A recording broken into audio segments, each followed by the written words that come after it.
जय श्री कृष्ण जी की जय भगवती।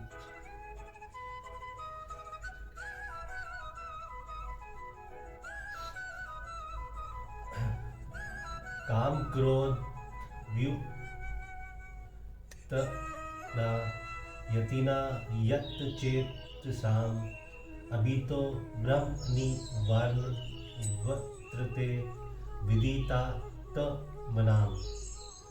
काम क्रोध से रहित जीते हुए चित्त वाले पर ब्रह्म परमात्मा साक्षात्कार किए हुए ज्ञानी पुरुष के लिए सब ओर से शांत पर ब्रह्म परमात्मा ही परिपूर्ण है।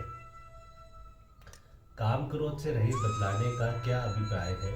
क्या ज्ञानी महात्मा में मन इंद्रियों द्वारा काम क्रोध की कोई क्रिया ही नहीं होती? ज्ञानी महापुरुषों का अंतकरण स्वतः परिशुद्ध हो जाता है, इसीलिए उसमें काम क्रोधी विकार लेश मात्र भी नहीं रहते। ऐसे महात्माओं के मन और इंद्रियों द्वारा जो कुछ भी क्रिया होती है सब संभाविक ही दूसरों के हित के लिए ही होती है। व्यवहार काल में आवश्यकता अनुसार उनके मन और इंद्रियों द्वारा यदि शास्त्रानुकूल काम क्रोध का बर्ताव किया जाए तो उसे नाटक में स्वांग धारण करके अभिनय करने वाले बर्ताव के सच केवल लोक संग्रह के लिए लीला मात्र ही समझना चाहिए। यहाँ यति शब्द का क्या अर्थ है? मल, विषम और आवरण ये तीन दोष ज्ञान में महान प्रतिबंधन रूप होते हैं।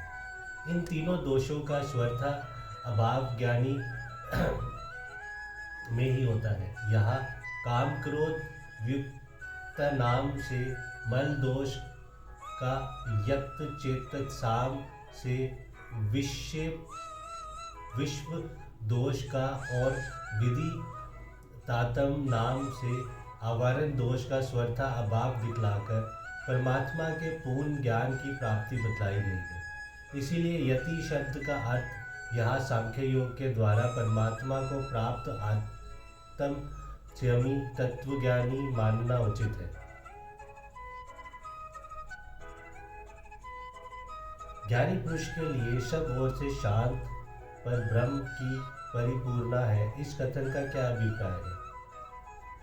परमात्मा को प्राप्त ज्ञानी महापुरुष के अनुभव में ऊपर नीचे बाहर भीतर यहाँ वहाँ स्वत नित्य निरंतर एक विज्ञानंदन पर ब्रह्म परमात्मा ही विद्यमान है। एक आदित्य परमात्मा के सिवा अन्य किसी भी पदार्थ की सत्ता ही नहीं है। इसी अभिप्राय से कहा गया है कि उनके लिए सभी ओर से परमात्मा ही परिपूर्ण है। जय श्री कृष्ण।